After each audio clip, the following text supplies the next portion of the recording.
Megastar Chiranjeevi, అలాగే అనిల్ రావిపూడి కాంబోలో వచ్చినటువంటి cinema 'మన శంకర వరప్రసాద్' గారు ఎలా ఉంది అనే వ్యవహారంలోకెళ్తే, ఇది జస్ట్ చిరంజీవి గారిని అలా చూడటం కోసం వెళ్ళాల్సిన సినిమా తప్ప, దీనిలో కథగా చెప్పుకోవటానికి గానీ, లేకపోతే ఏదైనా కాన్‌ఫ్లిక్టో, మరొకటో ఏమీ లేదు. కథ ఆల్రెడీ వాళ్ళు చెప్పేశారు. 'మీసాల పిల్ల' పాటలో దాదాపుగా కథ జెప్పారు. అంటే హీరోయిన్‌తో ఒక చిన్న కాన్‌ఫ్లిక్టు. వాళ్ళిద్దరూ విడిపోయి ఉంటారు. మళ్ళీ తిరిగి హీరోయిన్‌తో సయోధ్య కోసం హీరో ప్రయత్నం చేయుట అనేటువంటి కార్యక్రమం. దాన్ని ఎంటర్‌టైనింగ్‌గా నడపటమే సినిమా, అంతకు మించి ఏమీ లేదు. ఆయనేదో బీభత్సమైనటువంటి కాన్‌ఫ్లిక్టులు డిజైన్ చేయాలని కూడా అనుకోలేదు. అలా లైటర్ వన్‌లో సినిమా వెళ్ళిపోవాలి. ఎంటర్‌టైనింగ్‌గా, సరదాగా, అలా ఇబ్బంది లేకుండా ఆడియన్స్ మెదళ్ళకేదో పని జెప్పి, లా ఇది అర్థం జేసుకోవటానికి కొంచెం కసరత్తు చేయాల్సినటువంటి వ్యవహారం అనేటువంటి స్ట్రెయిన్ ఇవ్వకుండా, అలా తెలిసిన కథని ఎలా చెప్పాలో అలా చెప్పుకుంటూ వెళ్ళిపోయాడంతే. అంతకుమించి దీనిలో మ్యాజిక్కులు, లేకపోతే స్క్రీన్ ప్లే జిమ్మిక్కులు, ఈ వ్యవహారాలు కూడా ఏమీ లేవు. చాలా స్ట్రెయిట్‌గా సినిమా వెళ్ళిపోతుంది. సరదాగా చిరంజీవి గారిని చూసొచ్చేయటమే, అంతకు మించి ఏమీ లేదు ఈ సినిమాలో. ఆయనతో చేయించినటువంటి పాటలు, విన్యాసాలు ఇవన్నీ కూడా ముచ్చటగా జనం జూస్తారు. అది గతంలో కూడా వింటేజ్ హీరోల సినిమాలకు వెళ్ళే ఆడియన్సు ఇవే ఆశించే వెడతారు. అవే ఏది ఆశించి వస్తారో, ఎంటర్‌టైనింగ్ హీరోయిజం అనేది చిరంజీవి గారి మీద బాగా వర్కౌట్ అవుతుంది. గతంలో ఆయన ఎర్లీ డేస్‌లో చేసినటువంటి సినిమాల్లో కూడా ఎంటర్‌టైన్‌మెంట్ ఆయన మీద బాగా వర్కౌట్ అవుతుంది. ఆయన బాగా ఎనర్జిటిక్‌గా చేస్తాడు ఆ సీన్. కాబట్టి ఆ మెరిట్స్‌ని వాడుకున్నారు. వాడుకుని ఆ మెరిట్స్ మీద నడిపేశారు తప్ప, ఎక్కడ ఎమోషనల్ కంటెంట్ ఉండాలి సినిమాలో అనుకోలేదు. నిజానికి 'తులసి' అనే వెంకటేష్ గారి సినిమాకి, ఈ సినిమాకి ఒక చిన్న పోలిక కనిపిస్తుంది. అది మాత్రమే కాదు, చిరంజీవి గారి 'డాడీ' సినిమా రిఫరెన్స్‌లుంటాయి. ఇలా చాలా సినిమాల రిఫరెన్స్‌లు అనిపిస్తుంది. కానీ, ఈ సినిమాలో ఆ 'తులసిలో' ఉన్నటువంటి వాళ్ళిద్దరూ విడిపోవటానికి ఒక బలమైనటువంటి రీజను, అలాంటి వ్యవహారాల జోలికి కూడా వెళ్ళలేదు.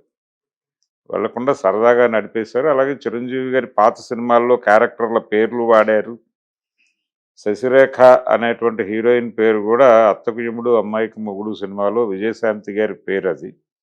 దాన్ని వాడారు. తర్వాత అందులో వచ్చేటువంటి వాళ్ళిద్దరి మధ్య ఘర్షణాత్మకమైనటువంటి సన్నివేశం ఒకటుంటుంది. దాని రిఫరెన్స్ కూడా వాడారు. తర్వాత 'చంటబ్బాయిలో' సుహాసిని క్యారెక్టర్ పేరు 'జ్వాల', అది కూడా వాడారు. ఎన్ని రకాల మాడ్యులేషన్స్‌లో ఆ మాటను పలకాలో ఆ అన్ని రకాల మాడ్యులేషన్స్‌లోనూ 'జ్వాల' అనేటువంటి పేరుని 'చంటబ్బాయి' తరహాలోనే నడిపాడు ఇందులో కూడా. క్యాథరిన్ చేసినటువంటి క్యారెక్టర్. అలాగే వెంకటేష్‌ని జోడించటము, ఇది కూడా సెకండ్ హాఫ్‌లో ఒక చిన్న సెలబ్రేటివ్ మూడ్‌లో ఆడియన్స్‌ని ఉంచటం కోసం చేసినటువంటి ప్రయత్నమే. వాళ్ళిద్దరి మధ్య వచ్చినటువంటి సన్నివేశాలు కూడా ఆడియన్స్‌ని బాగా ఎంటర్‌టైన్ చేసినాయి. అంటే ఏది ఎక్స్‌పెక్ట్ చేయకుండా థియేటర్‌కెళ్ళిపోయి కూర్చుంటే సరదాగా సినిమా చూసొచ్చేయటం. అంతకు మించి ఇందులో ఇంకేమీ లేదు. ఏదో ఉంటుంది అనేటువంటి భ్రమ కల్పించే ప్రయత్నం కూడా అనిల్ రావిపూడి చేయలేదు.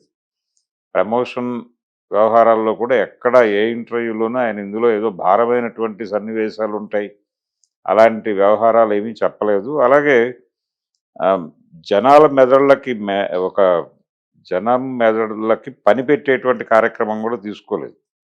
మేధో శ్రమ అక్కర్లేదు ఈ సినిమాకి. సరదాగా వెళ్లి థియేటర్‌లో కూర్చొని కాసేపు నవ్వుకొని వచ్చేయటమే. జోకులు ఇవి కూడా ఎక్కడా కూడా ఇది దాటలేదు. లైన్ దాటకుండానే వెళ్లారు. నిజానికి లైన్ దాటేటువంటి సందర్భం ఒకటొచ్చినప్పటికీ నెమ్మదిగా తన్ని తాను కంట్రోల్ చేసుకుని, డైలాగులు ఎక్కడా ఓవర్‌గా వెళ్ళకుండా నిలబెట్టుకోగలిగారు. అలాంటి సీన్స్‌లో గూడా అంటే ఒక నలుగురైదుగురు ఆడవాళ్ళు కలిసి మగవాళ్ళు చేస్తున్నటువంటి హింసల గురించి మాట్లాడేటువంటి ఒక సీన్‌లోకి చిరంజీవి ఇన్వాల్వ్ అవ్వటం అనే ఒక షాట్ ఉంది. అది కూడా చాలా ఎంటర్‌టైనింగ్‌గా నడిపాడు. ఆయన చాలా ఇన్వాల్వ్ అయ్యి చేశాడు చిరంజీవి. అది వర్కౌట్ అయింది.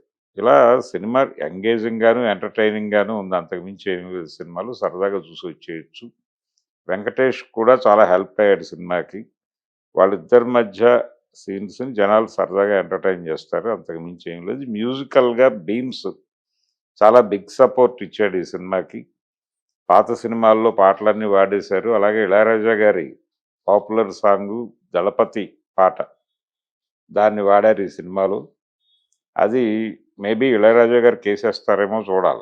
ఆయన ఈ మధ్య కాలంలో తన కంటెంటు, కాపీ రైట్స్ ఈ విషయంలో చాలా పర్టిక్యులర్‌గా ఉన్నారు. మరి ఆయనకి చెప్పి చేశారా? చెప్పకుండా చేశారా? అనేది వాళ్ళ గొడవ.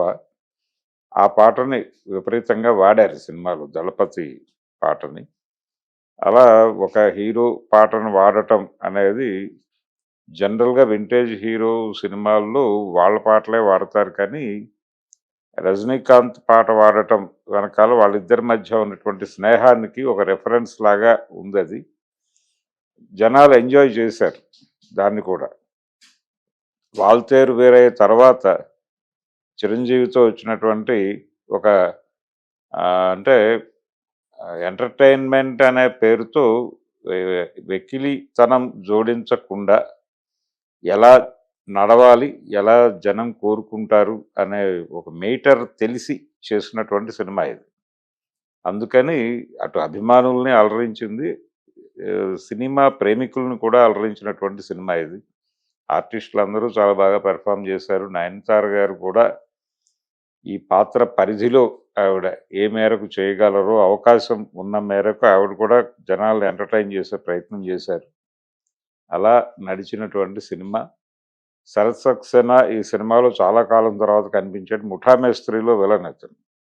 ఇలా చాలా విషయాల్లో చిరంజీవి గారి పాత సినిమాల రిఫరెన్సులు కనిపిస్తాయి. అలాగే ఆ హుక్ స్టెప్ సాంగ్‌తో మొదలవుతుంది పాటల పరంపర. అందులో ఆయన చేసినటువంటి డాన్సు, ఆయన మూవ్‌మెంట్సు, ఆ గ్రేస్ చిరంజీవి నుంచి ఎక్స్‌పెక్ట్ చేసేటువంటి గ్రేస్ కూడా సమపాళ్లలో రంగరిస్తూ నడిపి జనాల్ని సీట్లలో డాన్సులు చేయించినటువంటి సందర్భం ఉంది. అందుకని ఇది ఒక వింటేజ్ హీరో సినిమా ముచ్చటగా చూసొచ్చేయటమే అంతకుమించి ఏం లేదు. సరదాగా ఉంది. ఎక్కువ శ్రమ తీసుకోలేదు. స్క్రిప్ట్ కోసమో, మరో దాని కోసమో పెద్దగా శ్రమ పడకుండా అక్కడికక్కడ అల్లుకున్నటువంటి సన్నివేశాలతో వెళ్ళిపోయారు. అంతే లైట్‌గా చూడాలి ఈ సినిమాని. ఎటువంటి అంచనాలు పెట్టుకోకుండా అలా వెళ్లి కూర్చుంటే అలా థియేటర్‌లో ఎంగేజ్ అయ్యి బయటకొచ్చేస్తారు. అంతకుమించి ఏం లేదు. సంక్రాంతి సినిమా ఇది అనిల్ రావిపూడి సంక్రాంతికి ఈసారి కూడా ఒక సక్సెస్‌ని తన ఖాతాలో వేసుకున్నాడు అని చెప్పుకోవచ్చు.